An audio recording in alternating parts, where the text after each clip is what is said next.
Hello. Welcome back to my channel, or welcome to my channel if you are new. I know that I have a bunch of new subscribers this week. Thank you to MJ from Reading This Life for featuring me on her Support Small BookTube video of last week. So if you are new, my name is Taylor and this is Benter's Bookshelf. I am going to talk to you about all the books that I read in August, the end of summer, finally, and I read a total of 12 books. I did DNF 3 books, so we have 15 books to talk about today. So I will go in the order of books that I DNF'd, books that I read for Polarthon the Feeding Tourney, hosted by JD Ray Reads, and other books that I read for August. So let's get started with the DNF category. So the first book that I did not finish in August is Station 11 by Emily St. John Mandel. And I really wanted to like this book because it was talked about on a bunch of booktube channels that I follow, and it seemed really interesting, you know, the like post-pandemic sci-fi type deal.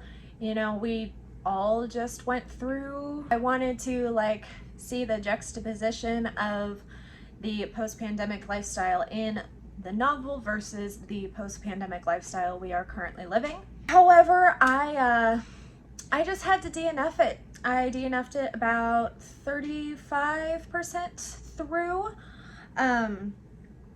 It really dragged, and I was making up excuses for not reading it. And I was just like, you know what, instead of making these excuses, I'm just gonna DNF it and move on to something I'm gonna like better. The next book that I did not finish is The Stand by Stephen King.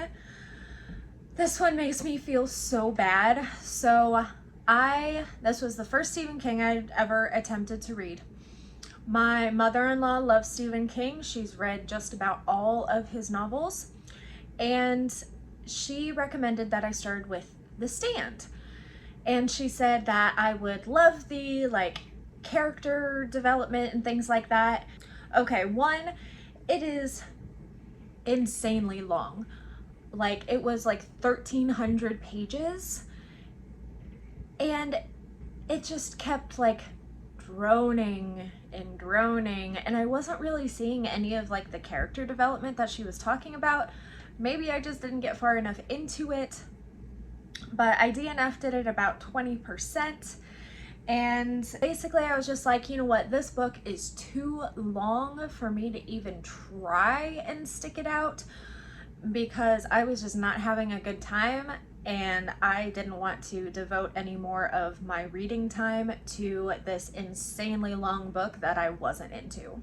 And the last book that I did not finish for August is Memoirs of a Polar Bear by Yoko Tawada. It is a translated work, and I picked it up for Polarthon.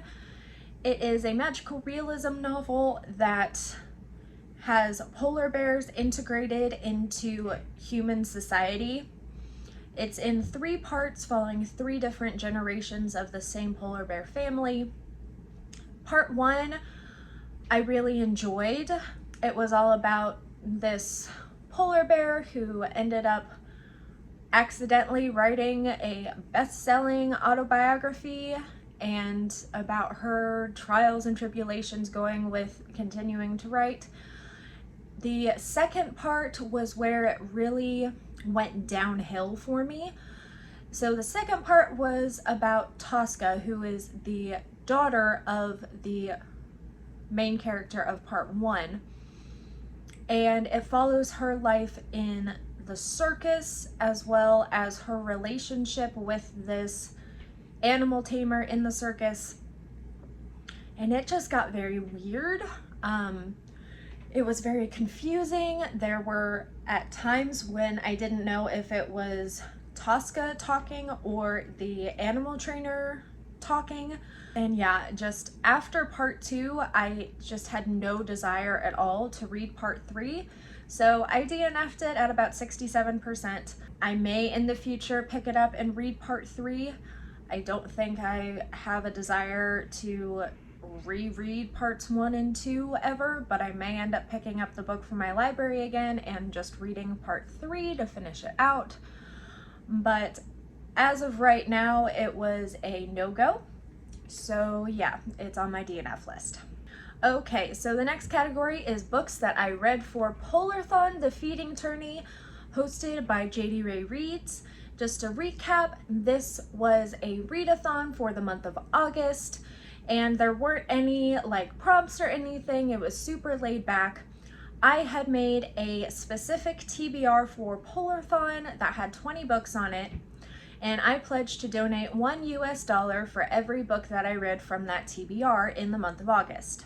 So if you would like to see more details about the Polarthon feeding tourney and the charity for Polar Bears International, as well as my original TBR list, I will link the video here for you. So the first book that I finished for Polarthon is Until We Meet Again by Renee Collins. Now, I gave this a glowing 5 stars. It was absolutely fabulous. Now, this is a romance, and we have 2 merging timelines. Cassandra, who is in modern times, is staying at this beach house with her mom and her stepdad for the summer, and it has a private access beach. And then we have Lawrence, who is in 1925, and he is also in the same beach house, which at that time is owned by his uncle, and he frequents the private access beach as well. Now, for some reason, when they are on this beach in their respective timelines, Cassandra and Lawrence can see each other and can converse and touch, and basically it's like their 2 timelines converge on this beach. And of course it's a romance, of course, so they fall in love. However, Cassandra does some research and finds out that Lawrence dies in just a couple of weeks from when they meet in his timeline. So they are doing everything that they can and researching to try and stop his death. So it's a really heart-wrenching and gripping emotional story for Cassandra and Lawrence, and it was just absolutely fantastic. Okay, next we have Echo North by Joanna Ruth Meyer. This is a fantasy, and I believe it is YA and maybe middle grade. I gave this book a shining 5 stars as well. It was absolutely fantastic. So this is a Beauty and the Beast retelling, and Beauty and the Beast is one of my favorite stories of all time. And this really does it justice as far as retellings go. It definitely gave me all of the same vibes, the atmosphere that Beauty and the Beast does, especially with the library. Everyone knows that the library in Beauty and the Beast is one to be rivaled, and the library in Echo North really accepted the challenge. It was absolutely wonderful and magical and whimsical, and I wanted. It played a really big part of the plot, which I really enjoyed. So yeah, it is 5 stars and just an absolutely wonderful read. If you haven't read it, please pick it up, especially for the fall time, you know, with the fantasy vibes, the Beauty and the Beast vibes. It's all just so wonderful to snuggle up with and read. Next we have Half a King by Joe Abercrombie. This is an adult fantasy, and I gave it 2 stars. I've heard many times that Joe Abercrombie is kind of like the king of adult fantasy. However, I didn't see that in this book. It wasn't bad per se, it was just forgettable. and nothing really stuck with me. Like, honestly, other than the main character having a bum hand and some extended members of his family trying to take over the kingdom, which are, you know, basically plot points said in the summary on Goodreads, I couldn't tell you what it was about. I read it all the way through, but it was just so unremarkable that nothing stuck with me.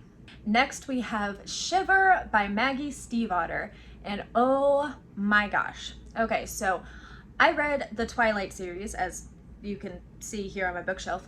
I read that in my early teens, and back then I loved it. Obviously I'm a more mature reader now and I have a different opinion, but back then I loved it. And Shiver gave me all of the same feels and reactions and just total vibe that I had when I read the Twilight books as a teenager. So it's really awesome that I got to experience those same feelings of magic and danger and things like that that I did with the other series, but with one that was written so much better. Like, so much better. So we follow Grace, who as a child was bitten by a wolf, but nothing happened other than flu-like symptoms. And then we have Sam, who is human during the summer and wolf in the winter. And he has basically been watching over Grace since she got bit. And when he does turn human in what we find out as his final year of being able to change, he and Grace end up actually like coming together and falling in love. And to stay together, to not lose what they have to figure out a way to keep Sam from turning back into a wolf, because once he turns back into a wolf for the season, he won't ever be able to change into a human again. So it was really like high stakes, and it read so quickly I didn't want to put it down. And I already have the rest of the series on hold at my library, so stay tuned for some of my upcoming wrap-ups. I'm sure you will see the rest of the series included on those. So yeah, Shiver was a total 5 out of 5 stars, and I am so happy that I was turned on to this series by a few YouTubers, as well as one of my closest real life friends. And the last book that I read for Polarthon was The Book Charmer by Karen Hawkins. This was another 5-star read for me. I got so lucky with the books that I read for Polarthon. You know, I had so many 5-star reads. And this is about a quaint southern town. It's definitely a camaraderie story. It's also a little bit of a romance, but romance isn't the main focus. It's definitely more of camaraderie and community and family. It also goes into what it's like to care for a child that you didn't create and to care for loved ones with dementia. It was just so heartwarming and just cozy in a book, you know, just like everything you think of as like cozy and something to just escape into. That was The Book Charmer. Now on to the books that I read for the rest of August, just in general. We have A Particular Sadness of Lemon Cake by Amy Bender. This was a 3.5-star read for me.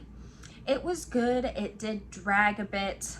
It's definitely a slice of life book with magical realism elements.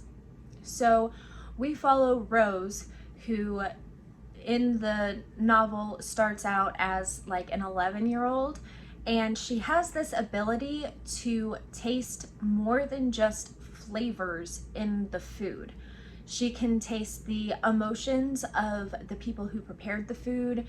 She can even go as far as to taste whether, like, the cow who made the milk that was put in the pancakes was happy, or like a box of pasta came from this factory up in Montana. She can taste all of that in her food, which is definitely interesting.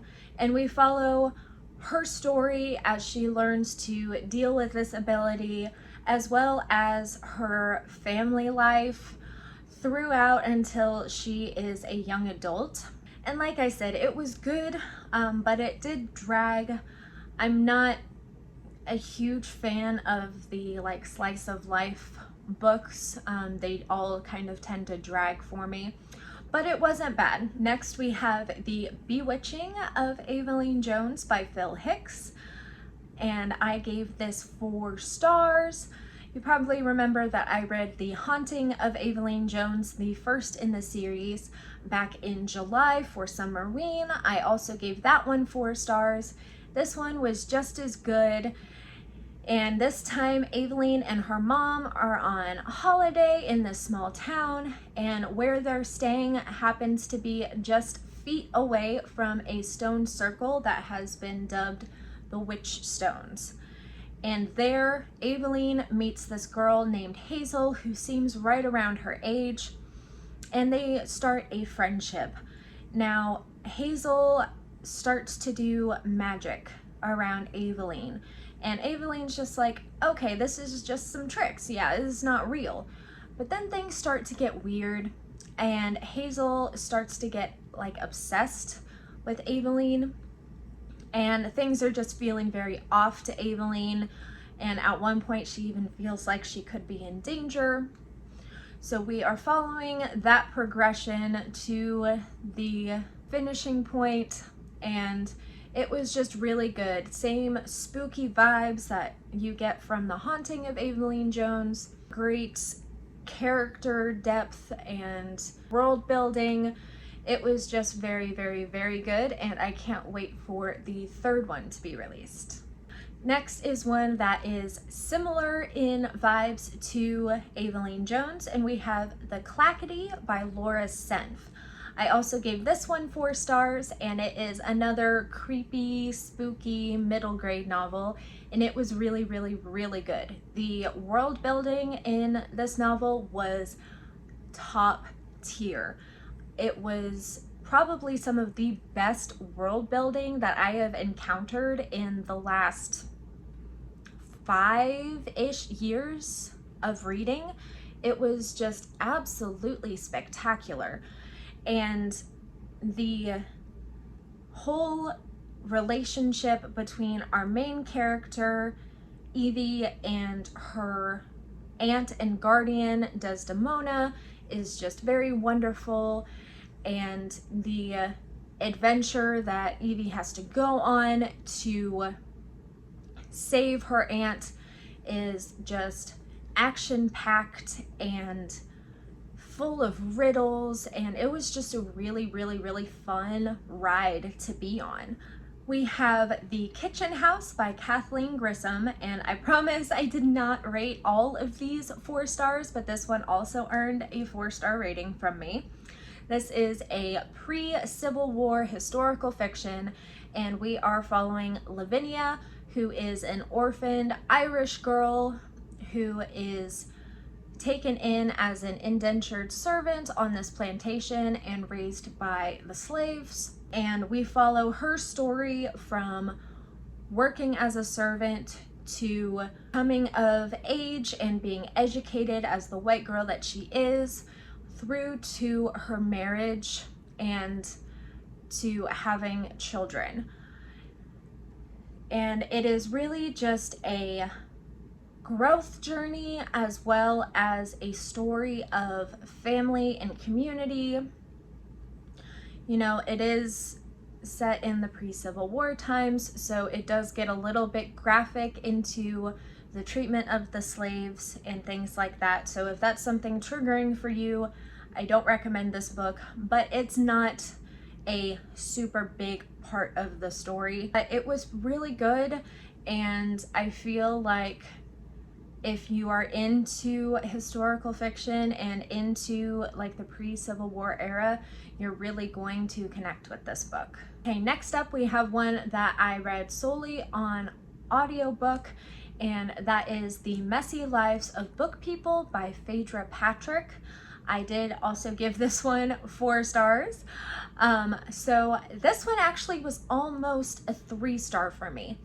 So the story for the majority of it was just okay. It was really the like final growth of our main character Liv, and the twist in like the last, I don't know, 10-15% of the book that really earned it that 4th star for me. So Liv grew up being obsessed with this book series, the Georgia Rory books. And when she is a middle-aged mom of 2 working as a maid, she gets a job cleaning the apartment for Essie Starling, who is the author of the Georgia Rory books. And she can't believe her luck. Like, she gets to interact and be in the same room as her favorite author. A few months into this job cleaning for Essie Starling, Essie dies. And in her will, she has specified that Liv is to be the one to finish the final Georgia Rory book. But she can't tell anyone about Essie's death or what she's doing until until November 1st, which is like 6 months away. So she has this deadline, she has been sworn to secrecy, and she's really working through all of these emotions of the death of her favorite author, having this great responsibility thrust upon her, as well as trying to do justice for the character Georgia Rory in the final, last ever Georgia Rory book. Okay, the final 2 books that I read for August are ones that have been all over BookTube, Bookstagram, Book Talk, literally everywhere.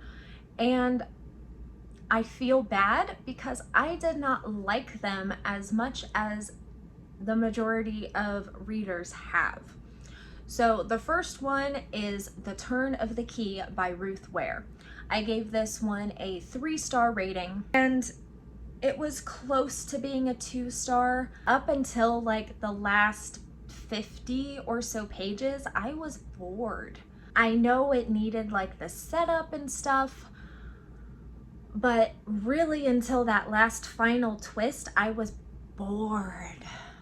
So the story follows Rowan, who is the new nanny at Heatherbray House and is charge of 3 young children and 1 moody teenager. And up front, we learn that one of the children dies, and that Rowan is in jail for it. And we are learning the story of what happened through her letters to this attorney that she is trying to get to defend her. There was way too much lead up and not enough event, in my opinion, which isn't really good because it's supposed to be a thriller, but it didn't give me those vibes. The last one is The Invisible Life of Addie LaRue by V.E. Schwab. Now, I have read City of Ghosts by Victoria Schwab. For those who don't know, Victoria Schwab, V.E. Schwab, same person. So with The Invisible Life of Addie LaRue, my friend also read this book, so we did talk about it a little bit, and it was a 2.5 star for me. It was so much longer than it needed to be. So we have LaRue, Addie LaRue, who is set to marry this person in the 1700s in France, and she doesn't want to get married. She doesn't want to be tied down. So she goes and she prays to the gods in the woods, and instead of praying to the gods of light like she thinks she is, she doesn't realize that the sun is setting behind her, and she accidentally prays to one of the gods of darkness. Now he grants her wish and she is set free. She is granted immortality, she is granted eternal youth, but the price is that nobody remembers her. She can't leave a mark. She's always alone, because as soon as someone turns away or closes a door, they don't remember her. And it makes life really difficult for her. Fast forward like 400 years into the future, we're in the year 2014, and Addie meets this bookshop owner named Henry. And Henry, after all of these years, can remember her. So we follow their story as a couple, and we figure out why Henry is the only one who can remember her. And like I said, this book could have been much shorter without missing anything important to the story. Alright guys, that is it for my August wrap up. Thank you so much for coming to my channel and checking out this video. I do have some really awesome spooky fall videos coming up soon, so if you haven't yet, please subscribe, like this video, and hit the notifications bell so you don't miss anything coming up. If you've made it this far into the video, go ahead and leave me a fish emoji, because it's the end of summer, and when I think of fish, I think of summer. So leave me a fish emoji down in the comments and let me know what your favorite or least favorite book that you read in August was.